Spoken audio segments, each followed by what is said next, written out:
आज अपन पढ़ेंगे क्वांटम संख्याएं।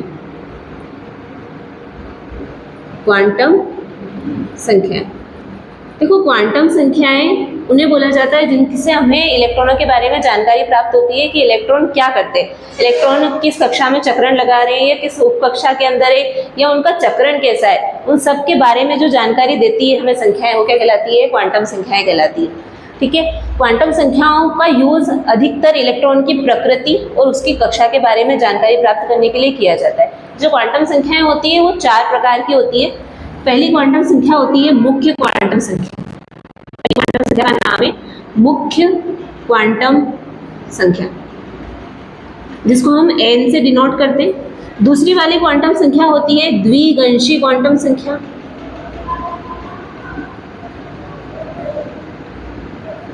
जिसे हम L से डिनोट करते हैं।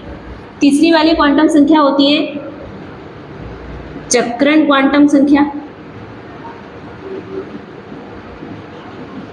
जिसे हम S से डिनोट करते हैं। और लास्ट होती है चुंबकीय क्वांटम संख्या,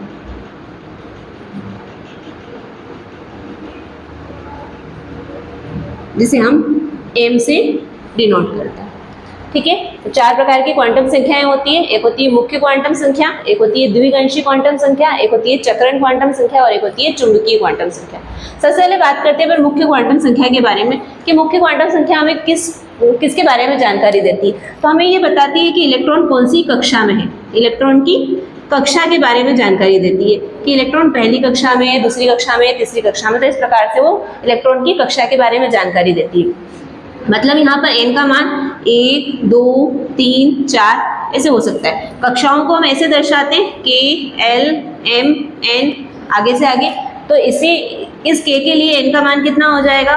1, L का मान हो जाएगा 2, M के लिए हो जाएगा 3, N के लिए हो जाएगा 4। इस तरीके से मुख्य क्वांटम संख्याओं का मान रखा जाता है। ठीक है, सेकेंड वाली होती है द्विगंशी क्वांटम संख्या। इसके द्वारा हम इलेक्ट्रॉन की उप कक्षा के बारे में जानकारी प्राप्त करते हैं कि इलेक्ट्रॉन कौन सी उप कक्षा के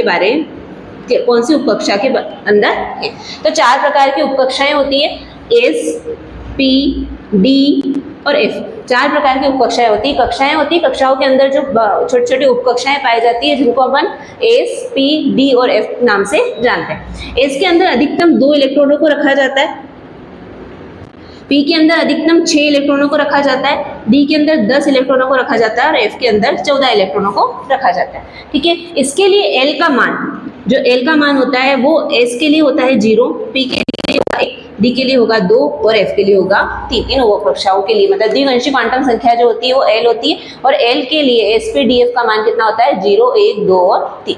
ठीक है, थर्ड वाली क्वांटम संख्या होती है चक्रण क्वांटम संख्या। मतलब इलेक्ट्रॉनों का चक्रण कैसे हो रहा है। इलेक्ट्रॉन अगर घड़ी की दिशा में घूमते हैं, मतलब इस प्रकार से अगर घूमते हैं, अगर अंतिम इलेक्ट्रॉन इस प्रकार से भरा गया है, सीधा भरा गया है, तो इसका मान हो जाता है +½ और अगर उल्टा भरा गया है तो हो जाता है -½ मतलब चक्रण क्वांटम संख्या क्या बताती है? हमें इलेक्ट्रॉन के चक्रण के बारे में जानकारी देती है कि इलेक्ट्रॉन किस प्रकार से चक्रण कर रहा है, या वो घड़ी की दिशा में घूम रहा है या घड़ी की विपरीत दिशा में घूम रहा है। लास्ट वाली होती है चुंबकीय क्वांटम संख्या, जो हमें बात बताती है कि इसका त्रिविम में विन्यास कैसा है, कि इलेक्ट्रॉन का त्रिविम में विन्यास कैसा है।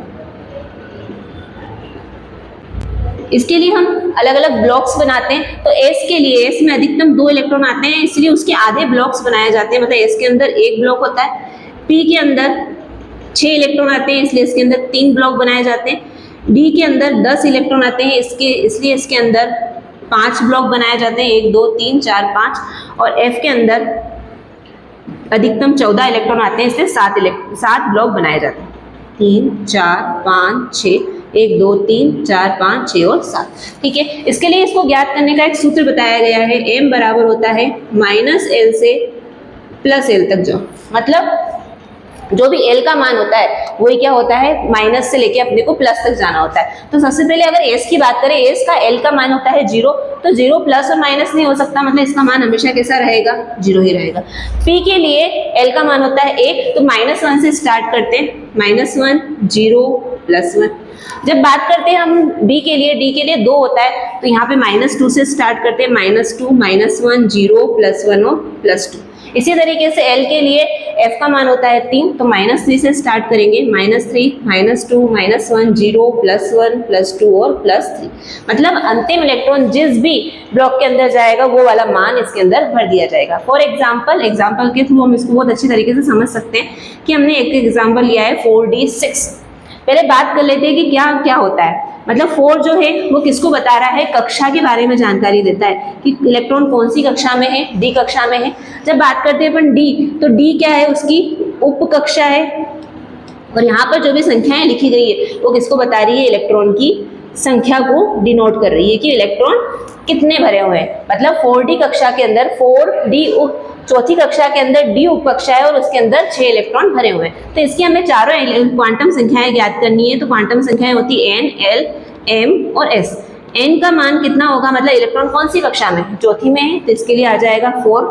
डी उप कक्षा में है तो डी का मान कितना होता है 2, यहाँ आ जाएगा 2। कितने इलेक्ट्रॉनों को भरना है, 6। तो आप बनाइए 2, 3, 4, 6 इलेक्ट्रॉनों को भरिए, 1, 2, 3, 4, 5 और 6। मतलब अंतिम इलेक्ट्रॉन कहाँ जा रहा है, यहाँ पर जा रहा है। अभी हमने डी के लिए डिनोट किया था -2, -1, 0, +1 और +2। मतलब अंतिम इलेक्ट्रॉन कहाँ गया है, -2 में गया है। तो यहाँ पर m का मान कितना हो जाएगा, -2। कैसा गया है, उल्टा चक्रण है, इसलिए हम यहाँ पर क्या करेंगे, -½ लिख देंगे।